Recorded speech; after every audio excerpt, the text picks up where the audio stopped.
اور اللہ نے بنی اسرائیل سے اقرار لیا تھا اور ان میں ہم نے 12 سردار مقرر کیے تھے،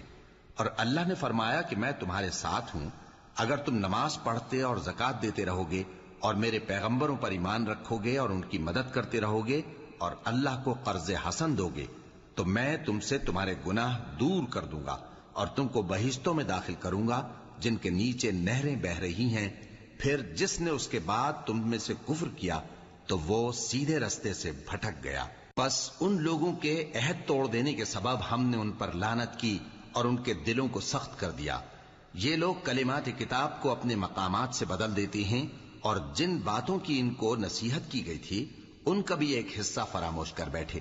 اور تھوڑے آدمیوں کے سوا ہمیشہ تم ان کی ایک نہ ایک خیانت کی خبر پاتے رہتے ہو، سو انہیں معاف رکھو اور ان سے درگزر کرو۔ اللہ احسان کرنے والوں کو دوست رکھتا ہے۔